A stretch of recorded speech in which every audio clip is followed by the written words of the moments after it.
Greetings all, this is Dickie Adams with PocketNow.com, and today we're taking a closer look at the software on the Verizon LG Revolution. So sit back, relax, and enjoy the show.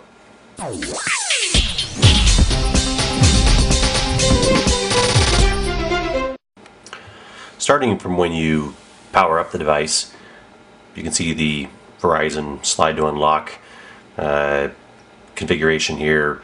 We've got pretty typical home screen configuration with widgets that come default. You can move them around as expected. There is a little bit of a difference. It creates this grid of items, and when you want to add widgets, they actually appear down here. You can add shortcuts and wallpapers as well. Back completely out of there. You may notice that there's a lot of screen space taken up here with the dot indicators, and the reason for that, if we go in here to the phone app, make a phone call, and go to the home screen, then you can see how the phone call overlay appears up at the top here, taking up that space, and though the dots are no longer there. It's interesting and it's convenient from the aspect of not having to flip the notifier down in order to be able to switch back to the current call. But when it's not in place, the fact that it takes up so much screen space is a little annoying. The Verizon Navigator and the Bing Maps do work just fine, but they seem to work in a very typical Verizon overlay fashion. Compared to the Google Maps, we found that it didn't work nearly as well. Interestingly enough, though, in the app list, and this is the app tray, app drawer that is used by the LG Revolution, if you go down here at the bottom, you can see I actually had to install Google Maps on the device. Now, thankfully, you can install it, but it didn't come default. The Google Navigation, Google Places, Latitude, and Maps all had to be installed after the fact. Verizon did not include them by default. Speaking of the app tray, everything is broken up into little sections. We have communication, and then news and search, media, and then tools. Applications are, this one was actually a 0. It was actually up here in the media until I just updated it. And then these are all the apps that I've downloaded. It's pretty simple to manage the categories and move these around, but I wanted to make sure that you saw how when you download a new app, where those actually go. They don't by default move into the categories, which would make it more interesting. As it stands, it's a little funny to navigate around, especially if you're used to any other app drawer.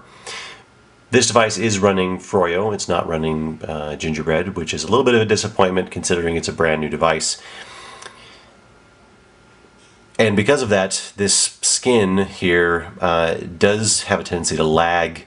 As you saw before when we opened up the phone call just a few minutes ago, it took a few seconds for that to launch. If you pull the bar down, then it has a Verizon LG based launcher here to turn on airplane mode, the GPS, Bluetooth, Wi-Fi, and toggle the vibration on and off, and then it's just standard notifications here.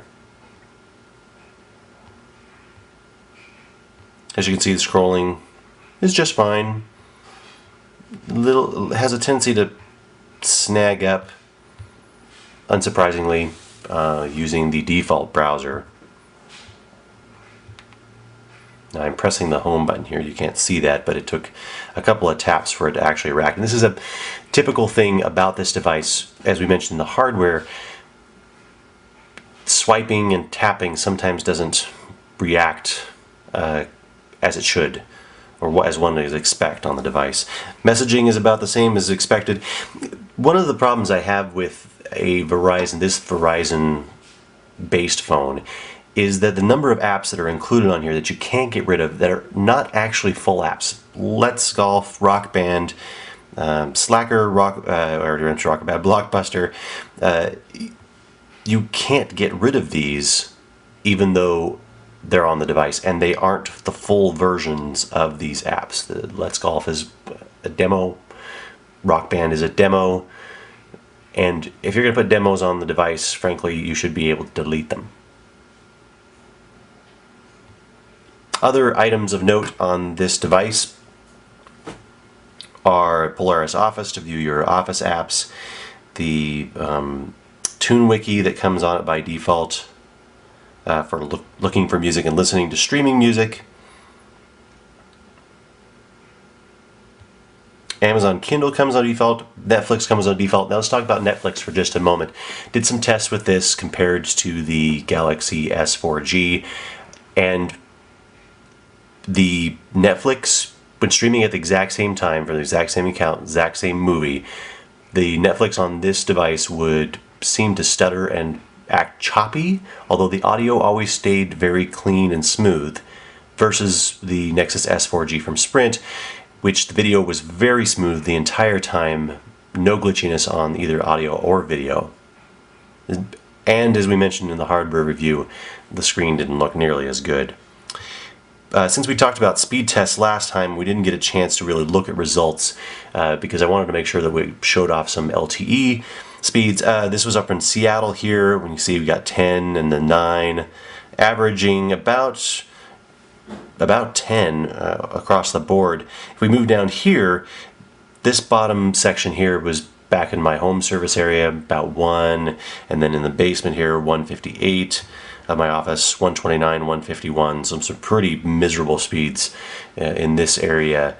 Out and about in the daylight, then we got a little better speeds, and then being up in the Seattle area, you can see that I was getting a lot better speeds once the LTE kicked in. I want to show you one particular disturbing thing about the Bing integration that comes on this device. As expected, you would have to expect some sort of EULA before you could actually use the software, which is fine. But if we go in here and it launches the app and it says you need to view this service agreement, most of us would just skip over it. But let's say you wanted to view it. What comes up is this.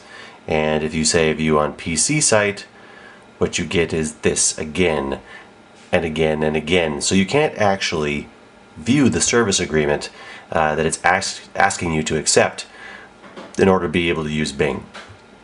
If you hit the search button, again, you have to agree to the location services and the service agreement, which you can't actually see on the device, in order to be able to use Bing on here. I'm going to head and accept it for the purposes of demonstrating it, so you can see that it comes up here. One interesting item to note in the settings, which is pretty default for Froyo. If we go into the wireless and networks, then into mobile networks, and then system select, you can see here you can choose to enable LTE CDMA or CDMA only. If you choose to make a change to either one of these, the device actually has to reboot in order for it to be able to switch. So if you're not in an LTE area and you want to save on some battery, you actually have to reboot your device, causing more battery loss than just being able to toggle the LTE 4G service on and on, or on and off. Frankly, I found the Verizon LG Revolution software to be about the same as the hardware. Yet another disappointment stacked upon another disappointment.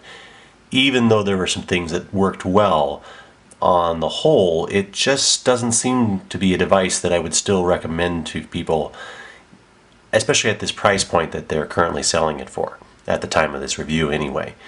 If it was sub $100 for this large of a screen and the average battery life, then maybe you could consider it.